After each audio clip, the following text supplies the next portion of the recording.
That's a life of a fisherman you wouldn't understand. Something you can't feel on dry land. You gotta get your arms way up in a cage and set the hook on smallmouth bass, and then you'll understand. You gotta get your hands on a Shimano reel and a G-Loom that's trying to bet you like what you feel. Step on the deck, give it the world. Hello, welcome to my world. What's going on, all you Facebook Live and YouTube Live fishing freaks? Welcome to this episode of On Another Line Live. Appreciate you guys coming in one day late. I actually had parent-teacher conferences last night, and I was at work until 8-ish, 8:30. We normally go live at 8:30, and then we'll have to rush home and get on here and talk fishing after I talked students' grades for the last 5 hours. So postponed until tonight. I think Mother Nature said we're going to hold all the rain all summer, then dump it all into 3 days, the first day, 3 days of fall. I like it. I'm ready for it. Larry Slack in the house. What's up, my man?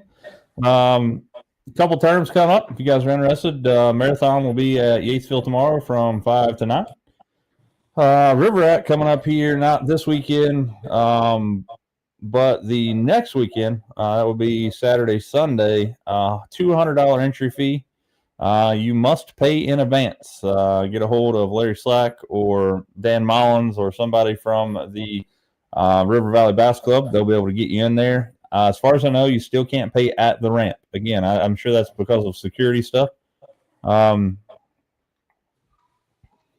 I feel you, Lightning. I think Jaron and I were just talking about that before we got online. I think I had it last week. I didn't get as sick as I had years past. I didn't test, obviously. Misty works at the hospital, so we got a double dose of everything. Me being at the high school and being around, 350 to 400 students every day.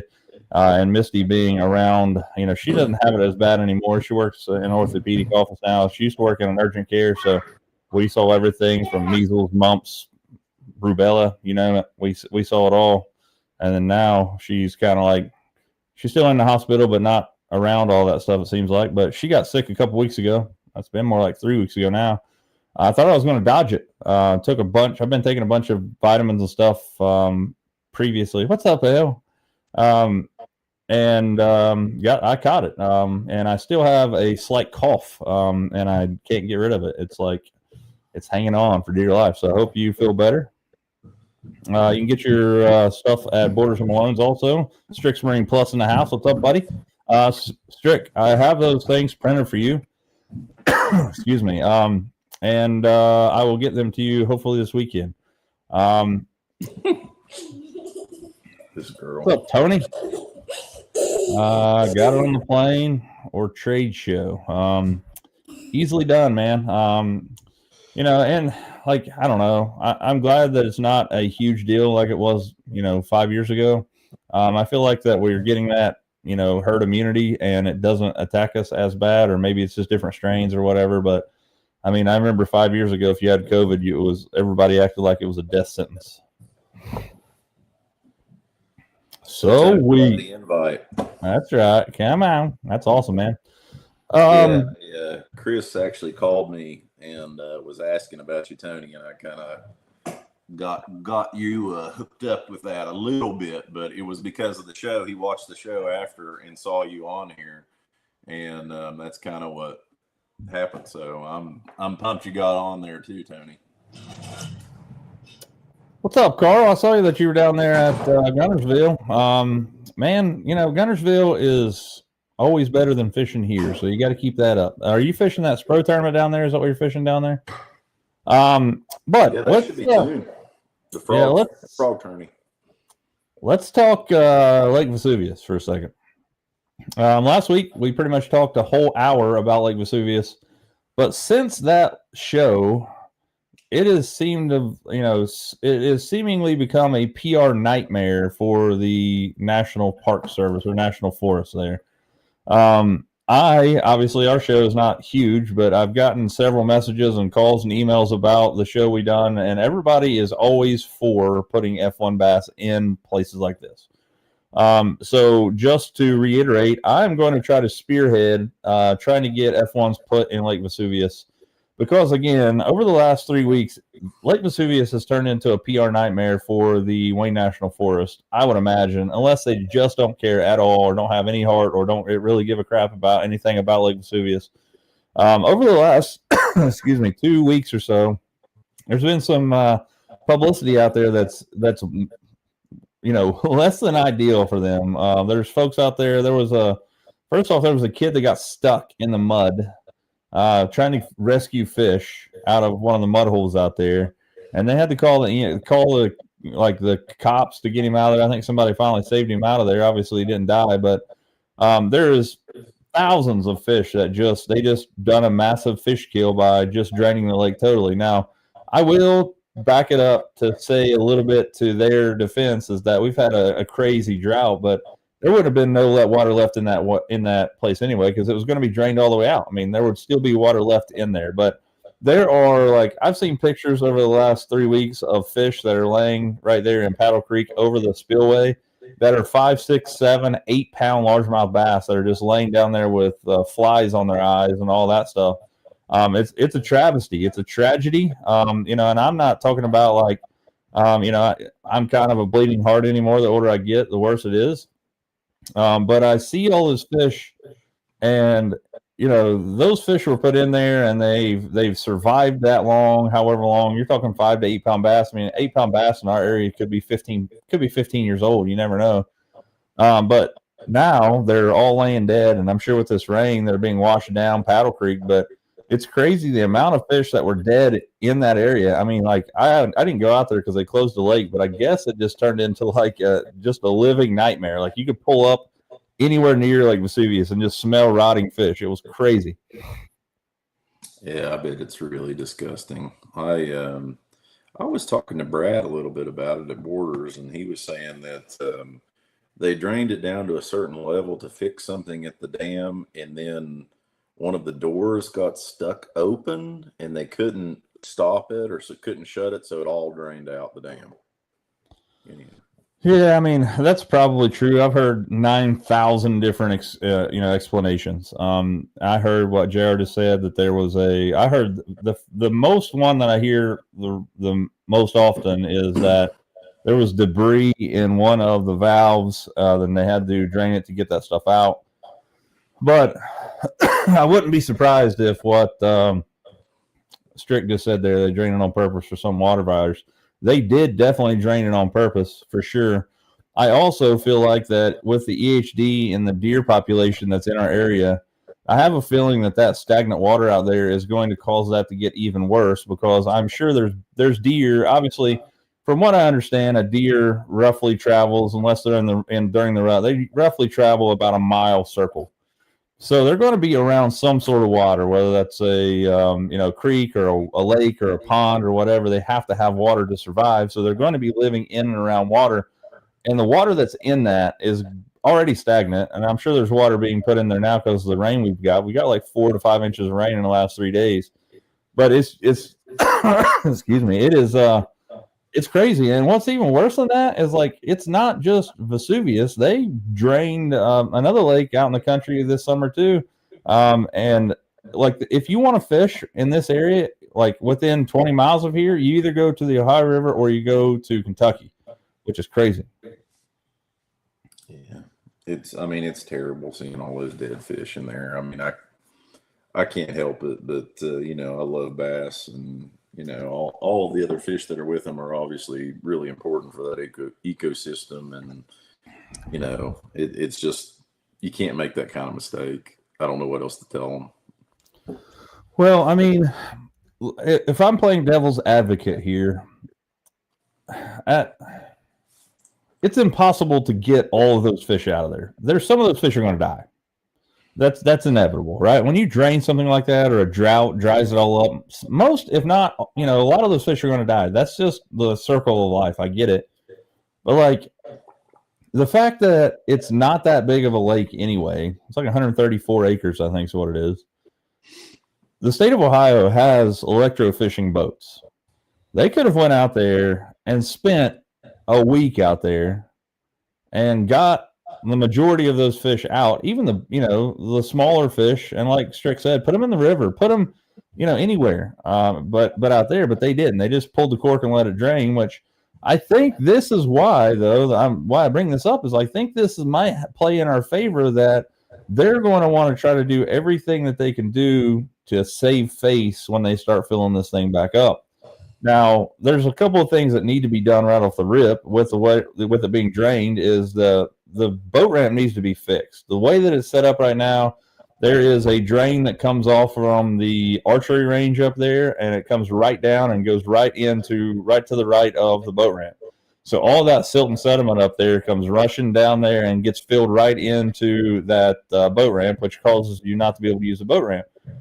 Me personally, when there was plenty of water in there, I would back my boat way down deep. Like I'd almost have my truck bed in the water, and I would get my boat off. But it was easier for me to do because I'm a 41-year-old semi-healthy male that still has my wits about me. If you're a 50, 60, 70-year-old man want to go out there and fish, like I could see where that would be an absolute pain in the rear end. So that's the very first thing that needs to be fixed. But on top of that, like how hard is it to throw some F1s in there? Especially if we can find a way to pay for them. I did email the National Forest in Athens, Ohio, asking about information, trying to see, one, why they drained it, get it from the horse's mouth, and two, give them the idea to supplement the bass population by introducing Florida strain or F1 bass in there when they actually fill it back up. Because I feel like, that's an easy way to put a bullet or put a Band-Aid on a bullet wound because, even if they like put 1,000 of them in there, like that would suffice for me. 1,000 fish may not even live, but that's probably, I'm sure there are 1,000, that would be $1,000 or more.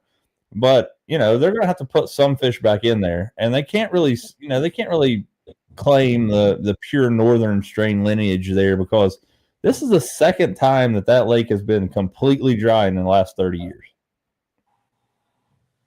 Yeah, I agree with you, Strick, man. That's terrible.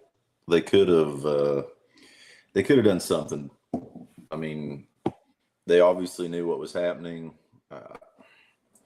It's just a real shame for anybody that's interested in the fish, the biology, ecology, anything that you have as an outdoorsman. It's sad for all those dying, but c'est la vie. Hopefully it'll have some impact that we can do something with. Yeah, so I mean, I think now is the time to strike while the iron's hot. I'm going to send this video to them tomorrow in my next email, and I actually invited somebody from the Wayne National Forest to be on the show so we can have a discussion about it, because I definitely don't want this to be an attack on them, because they've got enough on their plate, and this is 134 acre lake in Lawrence County, Ohio. Wayne National Forest is absolutely massive. So this is probably like, a little baby blip on the radar for them. They're like, hey, whatever, there's a million fish dead. We'll put, a bunch more in there when we fill it up. Nobody will care. It'll be, 5 years from now, nobody will ever remember this. But, which is, 100% true. 5 years from now, people will still be out there fishing, and the fishing will still suck.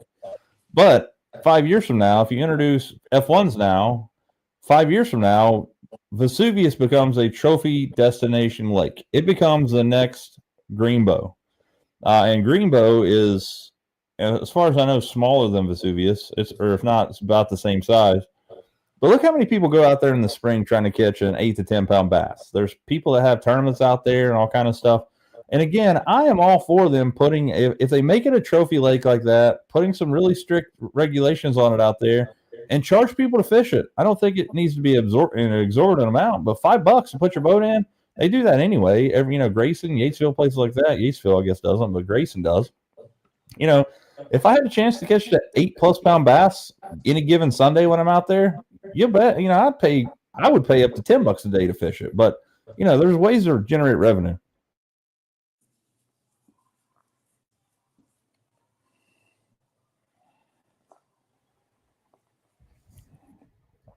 Let's see if I can find some of these pictures that were posted last week.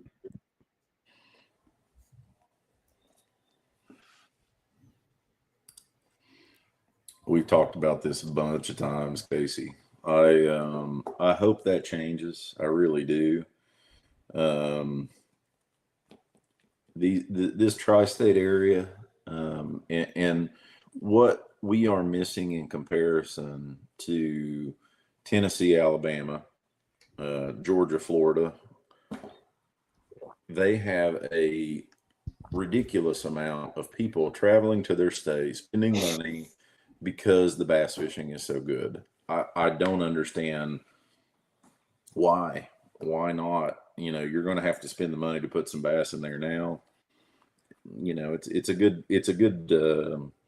kind of starter lake for everything too. So, I mean, I hope something happens. It'd be nice for sure. Yeah. So I'm going to share the screen. I just done a Facebook search for Lake Vesuvius, and I think I know this fellow, Nate Golly here, but check out some of these pictures here. So this is down from the spillway in Paddle Creek, but you can see catfish, you can see carp in there. Here is a picture looking directly down to the walkway going across Paddle Creek. But check out this bass in one of these pictures right here. Look at that thing. Dude, that might be a 7+. That is a freaking giant. If you look at the carp laying next to it, that is a big bass, man.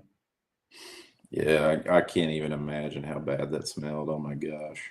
I think I'm pretty sure this rock right here is covered with flies. Yeah. Gosh. Yeah. But that bass, I mean, that bass is freaking giant, boys. That might be an 8-pounder. So what's the runoff on that? Go into the river eventually, or? I think Paddle Creek runs into Sims Creek, which goes into the river. Yeah, you got to worry about what all that's causing downstream too. I mean, there's no way that there isn't some negative with all that death.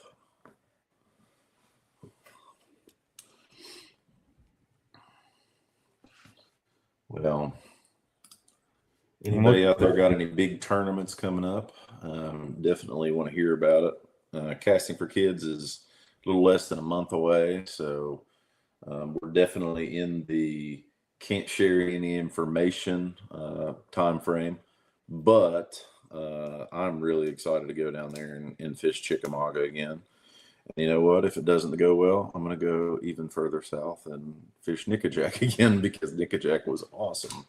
But I just found an actual post from the U.S. Forest Service, Wayne National Forest. I didn't know they had a Facebook page. I'm going to see if I can link this. Let's see. I don't know if I can. I'm trying to see if I can share this thing. Apologize for coughing here, fellas. I'm going to post it here in the what the heck? That's not what I was trying to do. That's what I was looking for. I just pasted the Facebook link from their actual post on there. At some point, get on there. And first off, don't be hateful. Be a great time to put some Florida strain bass in here. What do we do to take care of make this happen? I don't even care if you live around here. Pedro Bass Classic this weekend at Paint Creek Lake. That is awesome. Where's that? It's a sister lake to Rocky Fork. Well, good luck, man. What? You're having a show on a Wednesday?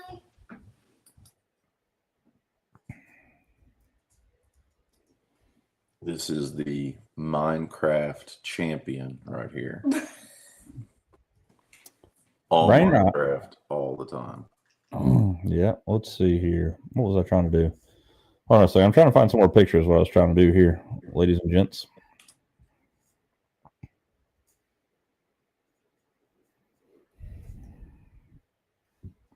Anybody been catching any bigs out there? It's been tough for me for the last few weeks. I might go fish Grace or go fish Yatesville tomorrow. So Casey says, what's your all's go-to bait when the lakes are starting their turnover stage? Turnover's always tough, Casey. I mean, I know you know that. It's always rough. The water's always ruddy. I'll say often I do stay away for about 2 weeks when I notice that. I like the spinnerbait then, especially when the water gets kind of nasty because it, puts a lot of flash and vibration, and the fish can find it. But man, it is always hard when the lakes start to turn over. Yeah, I don't know, man. I think the biggest thing about lake turnover is trying to find where the thermocline's at. Fish are going to still congregate, close to that thermocline.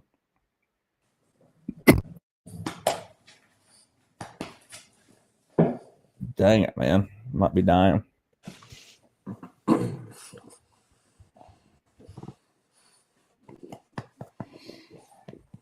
Ace says hi. What's up, Ace? Oh, he probably misses you and Misty. That's right. I just posted a comment on that U.S. forestry thing, so we'll see where that goes. Hey, Mom, what's going on? I sent you some pictures of the rafting trip this weekend. Which, by the way, guys, if you've never been rafting, whitewater rafting, you should definitely do it. It is a hoot. Raft the Gauley this weekend. I would not recommend rafting the Gauley for your first outing. Go raft the New River, but the Gauley River is next level. I feel like that is like the most like un-West Virginian thing about me is I've never gone rafting, and I need to. Especially, I mean, that is where everybody goes to do that. Dude, it's like the Gauley River is like top 3 whitewater in the northern hemisphere. Yeah. They drain Somersville Lake down to Winter Pool because it's a Corps of Engineers lake, and it drains down the Gauley River. Normally, it's just like a babbling brook. I mean, there is still some whitewater, but I think there's something like 5 Class 5s within the first upper Gauley. It's awesome. Yeah. I'd like to do it. I definitely want to do the calmer one first to kind of see what I'm getting myself into. But yeah, so you can go. I mean, you're welcome to go with us. We're gonna go this summer and raft the New. Misty rafts the New. I really don't want to risk putting her on the New. I mean, women do it all the time, but it's a pretty extreme paddle, to be honest with you. Tony, I guarantee it. That's me playing, buddy. Yeah, you got a pretty mouth. Let's see. Got it. I saw a picture. Strick, this will strike your fancy. I saw a picture there the other day on Sunday. Jordan Lake. The guy got the win with 27 and a half pounds with an 891 big fish. That's what's up. Let's see here. Probably can't see this picture all that well, I'm sure of it, but I hear that too, Micah. it's on Pillow Rock. Pretty crazy. You should go. It's fun. It is, man. New River is awesome for smallies. I got some guide buddies that are down there, and they go and they'll take you fishing and catch all kind of fish. West Virginia Experience is one of them. If you're looking for a guide or a place to go rafting on the New River, check out River Expedition. And my favorite guide that I've met there so far, her name's Kayla Simmons. She's on my Facebook post or on my Facebook friends list.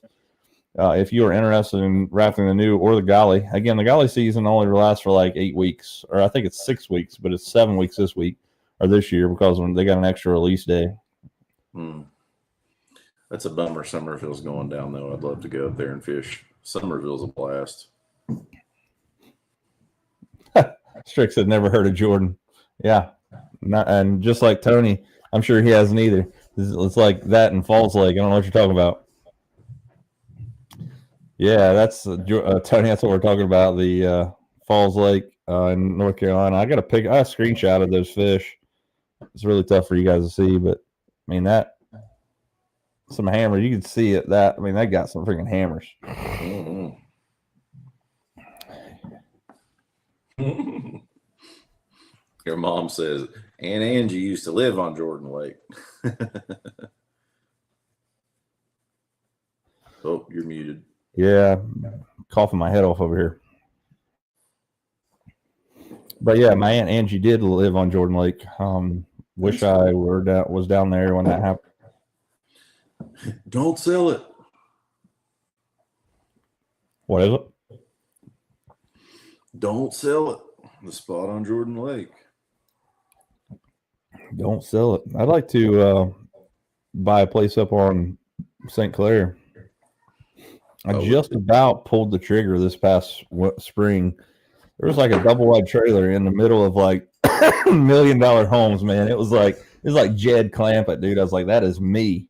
They wanted like $25,000 for this place. I had like a quarter of an acre, but it would have been a perfect freaking Airbnb setup. There was plenty of room there to park several boats.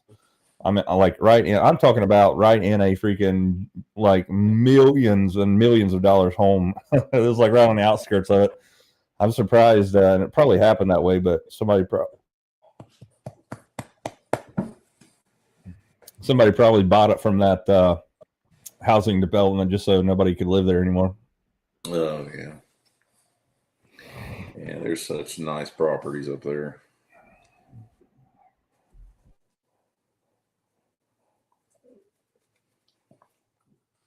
Oh, muted again. There it is. I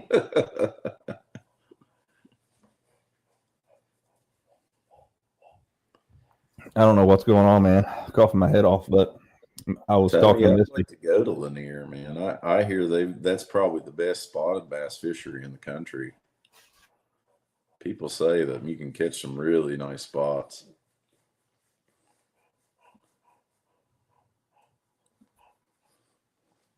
And Worm's mad at you, Tyler.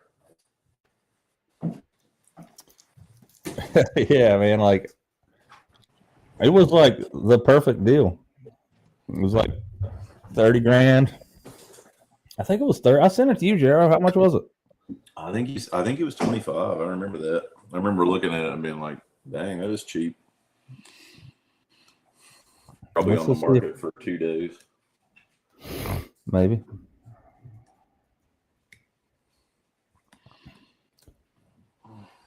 It was weird because like it didn't,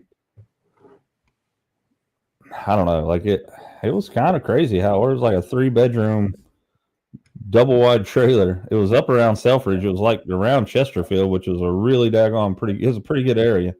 Yeah. Been like, yeah, let's just, that trailer is probably worth like burning and that's it. But the land itself would be worth it. Yeah, I don't know. There's a couple right on the lake. I'm looking at them right now. I mean, they got to be just little shacks because they're 2.8 million.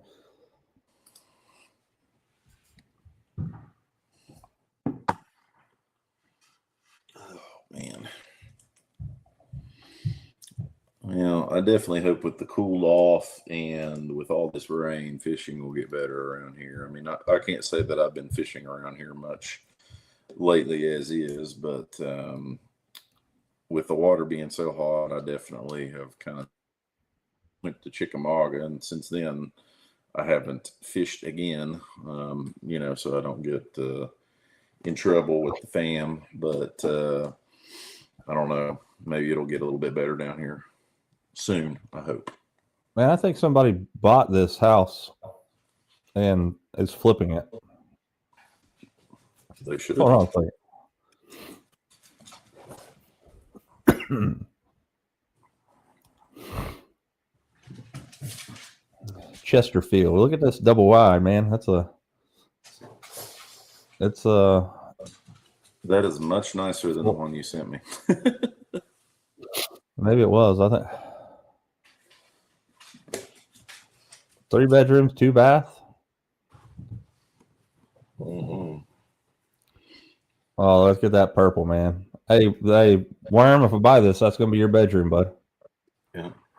Catering to fishermen right there. Dude, check out the bathroom. That's freaking bigger than my house. Doozy. All right. That's right. Dude, this is a freaking nice place for $45,000. Clubhouse Sales Center. It's probably, It's probably not even. It's just probably the house. It's probably not on any land. Oh, it shows a backyard here. So Yeah, it's 45.9, but you have to pay $10,000 in fees every month. yeah, it's an Every year HOA. for living there. Oh gosh. Oh man. Yep, I went to Sharon Harris 2 years ago. Got my rear end whipped down there.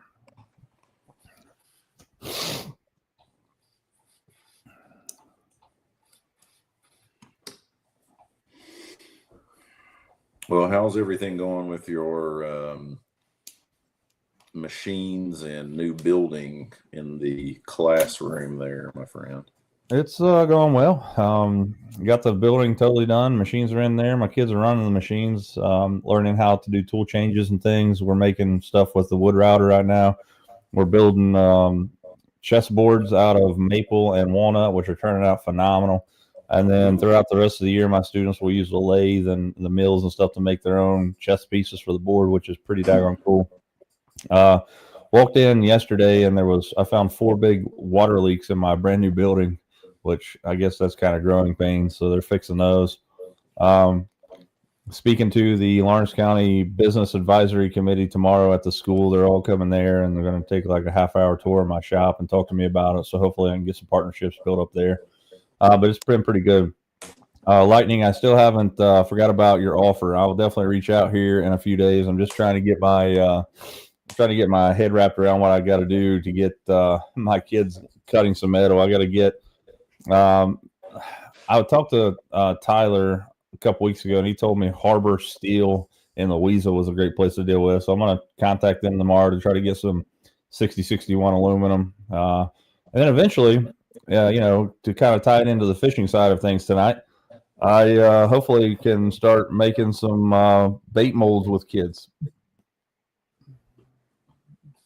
Yeah, it's really cool, man. Yeah, I wish I could have been able to learn things like that in high school. I swear, I feel like the thing that I used the most from what I learned from high school was either a 9-week or semester, I can't remember how it was then, class on learning how to type in the 9th grade. I think that was the most use of all the classes I got, was learning how to type, which I still have done I still can type really well because of that. But, some of the things I feel like we should focus on, maybe teaching kids to do their taxes rather than the mitochondria is the powerhouse of the cell. But, Yeah, no, pretty important too. Yeah, I get that, but it's just like this. Every state's different, but the state of Ohio handcuffs us. But that's a great thing about my class is that it breaks them out of that shell. I do try to teach them real world stuff, and I also try to tie into what we're learning the stuff that I know they're interested in. I mean, most red-blooded Americans when they're 14 to 18 years old either like to fish or have been fishing or I like the idea of going fishing, especially in this area. Mm-hmm. So the idea of getting like a 2-inch piece of aluminum 6061 flat bar stock, having a kid design a Cinco mold and mill it out with a $500,000 machine, then I want to try to partner with some bait mold companies, maybe, or like baitplastics.com or somewhere like that, to see if we could build a partnership where they would sell us their plastic, at a cut rate, so we can have my students making these molds and then using their plastics, and it's just a win for everybody. But it's really cool to see how there's so many things that CNC, and I saw Tony there said that his son was taking CAD in high school. That's definitely a major part of my classroom: computer-aided design, computer-aided manufacturing. But above and beyond that, I see school skills, or I see life skills that students are lacking now, and it's stuff that they're going to use in the long run that I am trying to impart some knowledge on them, like reading a ruler, or reading a tape measure, or even more I guess specialized tooling like a caliper or a micrometer or a height gauge or stuff like this. This is stuff that I'm teaching kids how to use. the mic or the caliper or whatever, that's pretty specialized in the world of machining and other things. But there's been 100 times in the last 2 months where I've pulled out a tape measure and measured something. I don't know what it was. I measure stuff almost daily, but then right now with the group of students that I have right now, either freshmen to seniors, I can hand the tape measure to them. And Bud, I am not lying to you, and I wish I was lying. If they can measure to the inch mark. If it's like 10 inches on the dot, they can tell me it's 10 inches. If it is bigger or smaller than a single 1 inch mark, you might as well forget it. But my kids right now are learning that, and it's weird how they disassociate fractions with measurements. Like they can't make that. Like 1/2 is the same as 1/2 of an inch. They can't make that determination, but we're getting there.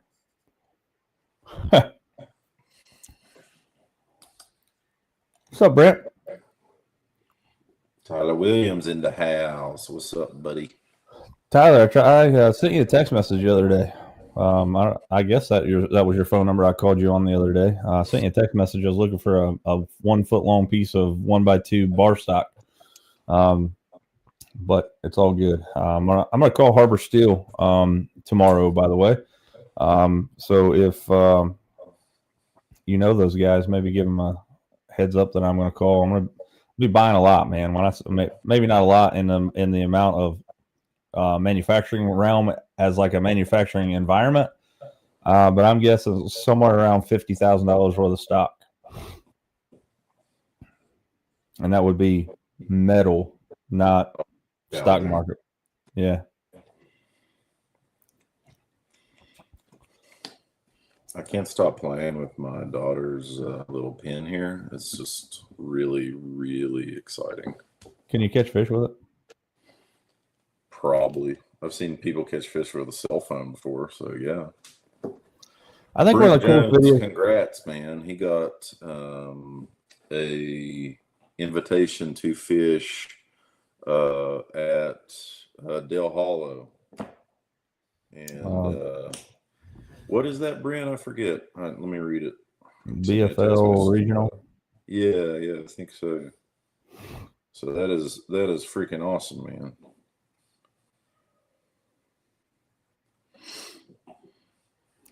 I think they had a hard time in the Toyota series. I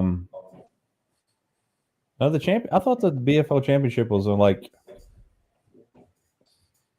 How awesome is that? Yeah, the regional. So the regional's not at Del Hollow, is it? It's down. It's like, it's Grand Lake in Oklahoma, I think, isn't it? Dale Hollow, October 24th to 25th, qualifying for a regional is a tremendous accomplishment. So it's a Tyler Williams said his old boat's gone. Heck yeah, buddy. Yeah. He sold it, got rid of it. That's pretty impressive, selling a boat in the fall.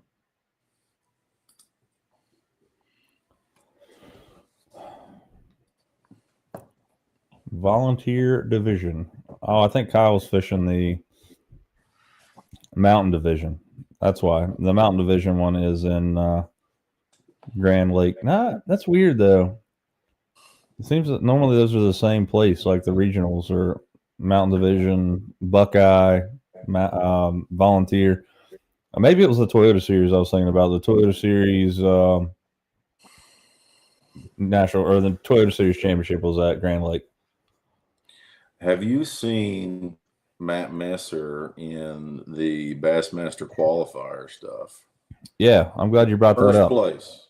Congrats, man. That is freaking awesome that he is doing so well on that. He got beat out of first place the other day at Land of the Giants, the St. Lawrence River, by like 8 ounces, dude. Like, that is gotta hurt. Pretty crazy. But yeah, he's leading the Angler of the Year race there for the EQs. You either have to really love fishing or have a rich girlfriend to fish those EQs, because it used to be the opens. You could go, and if you won an open, you qualified for the Bassmaster Classic. Now, it also, if you won an open, would qualify you for the. It was like win and you're in. If you won, it would qualify for you for the Elite Series for the following year. Well, now there's like 7 tournaments, I believe. There's 7 EQs, and even if you win one, you still have to fish the remaining 6 or pay your entry fee into those. So, I mean, it's an absurd amount of money. It's like, I want to think the entry fees is something like $70-some thousand when it's all said and done. I could be wrong about that. Let me check it out. Crazy, man.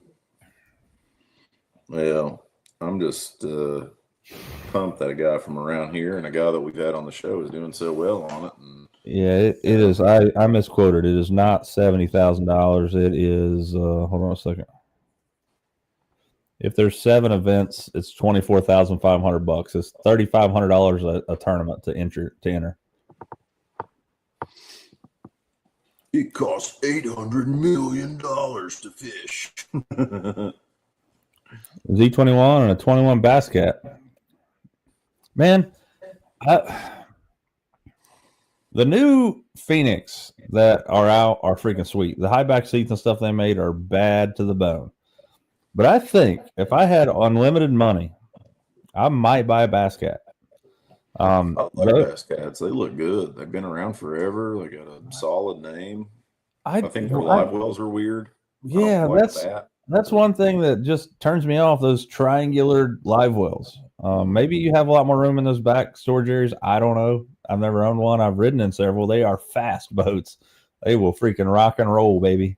Mm. I don't think I've ever ridden one, but they're really nice. No doubt about it. Oh, he's got a feather there. Must mean he's going to go with a Pahonix. Yeah, I mean, I love my Phoenix. Icon's actually kind of come back into the realm of possibility for a lot of people with their, newest edition. Now they've got kind of your ultra high amount. I think it's CX, and then they've got one that's a lower now that's, the sub $100,000 range, which, that's definitely something that maybe he's talking about a Falcon. No. That's right up Brent's alley. But with those new Icons, so I'd say Malone's will be getting that in fairly soon, would be my guess, to kind of look at that out or check that out. I'd like to see one. They have Icon has an LXL or LX Legacy and LX Elite. Those are the high-end ones. Those are $107,000 and $111,000 respectively. There is an Legend. So the one that's what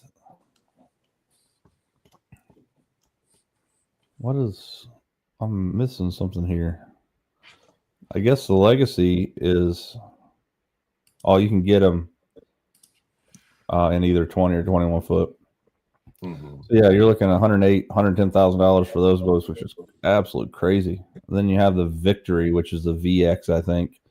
Mm-hmm. You have the VLS Signature, which is probably their cheapest version. VLX, VL Excellence, VLE, VL Elite.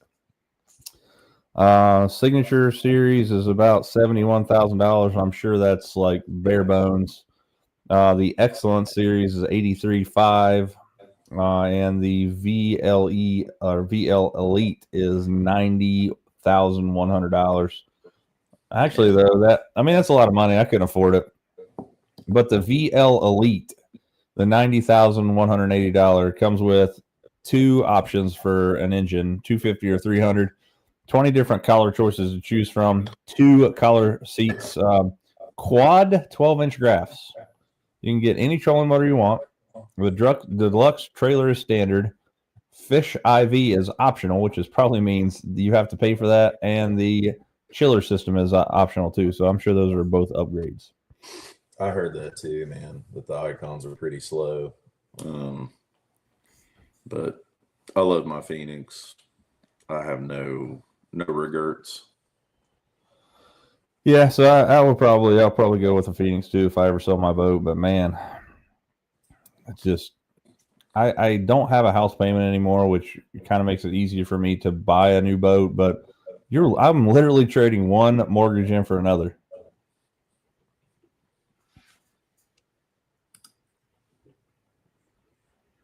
Yeah, baby, that's what I'm talking about. Hey, when you buy it, let's go fishing, bud. I'll come down to Falls Lake and we'll go out there and lean on them. I agree with you, Lightning. I think they're out of control as well. And I first off, I don't look down on people buying $100,000 boats. If I could afford one, I'd own one. You know, it's just like buying a really nice vehicle. You know, I made not so great decisions of what I wanted to do for a living. First off, a lot of people don't know this, but I did not go to college to be a teacher. I kind of fell into being a teacher, teaching what I went to high school and college for. I'm actually a computer engineer by trade. I am actually Microsoft certified systems engineer. I have been working with computers on and off since I was in the third grade. And then a buddy of mine was teaching the class that I am teaching now, or the classroom, calls me and tells me he's leaving and says, hey, if you apply for this job, there's probably a pretty good chance you're going to get it because there's not too many people in the area that's more qualified than you are. So I applied, and 2 weeks later, I was teaching high school. And then I've been there for the last 18 years. And the way the retirement works out for teachers is that I'm pretty much stuck after the first 10 years because we don't pay into Social Security. We pay into a private retirement system. But my hopes is I can retire in the next. I think I got 14 more years, and when I retire, I'll go work for somebody like Tyler machining some parts. That's the only way that I can afford a super high-end bass boat. But like you said, like I think it was Tony said it up there, it's just money. You can't take it with you.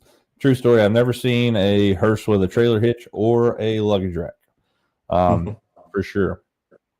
It goes to, kind of one of those real world scenarios is that I watched my dad work his freaking ever loving guts out at a place called Osco Industries in Portsmouth, Ohio. And it is like an iron factory, like an iron mill where they do a lot of like sand casting and things like that, like brake drums and all that other stuff. He worked, man, for like 25 to 27 years at this place and beat his guts in and turned out to be this feeble old man. His back was hurting all the time. And he was on, some really high-end pain medication towards the end of his life. And he retired and lived 5 years after that. So it's just kind of one of those deals where, if anything, that's made me realize that, to do it now because you're not guaranteed to do that. Whether that's money or traveling. That's why last year I took the trip and went out, out west to Texas, and I'm going to do another one this year. When the springtime comes around, I'm probably going to wait until I'm out of school because it's going to be a 2-week trip because I'm going up towards Minnesota and all those up there.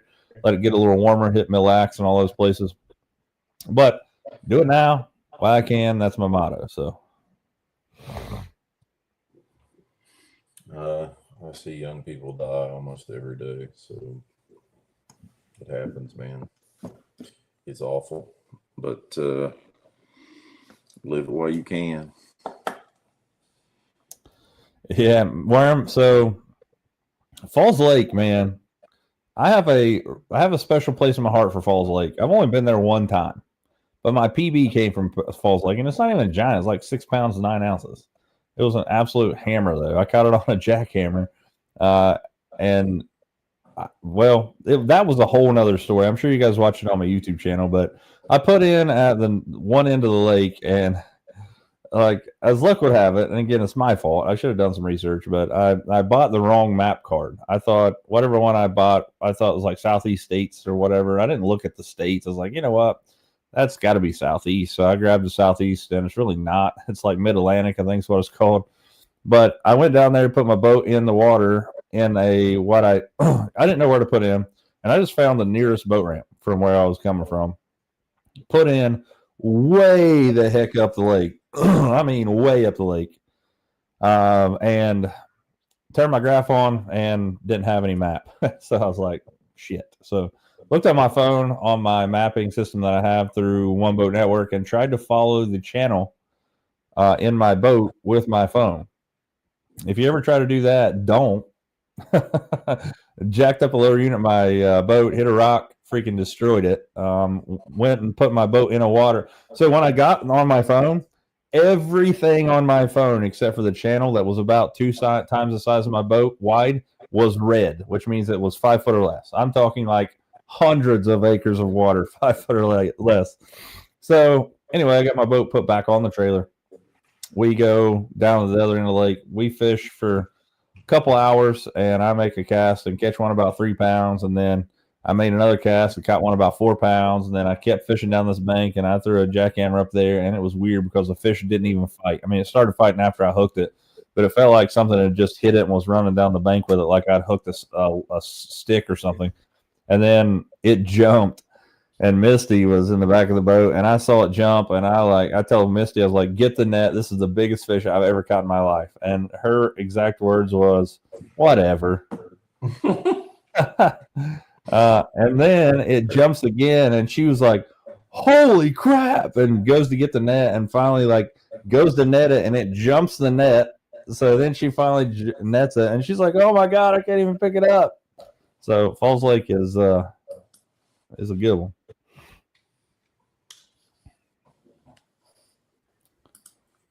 Appreciate that, Tony.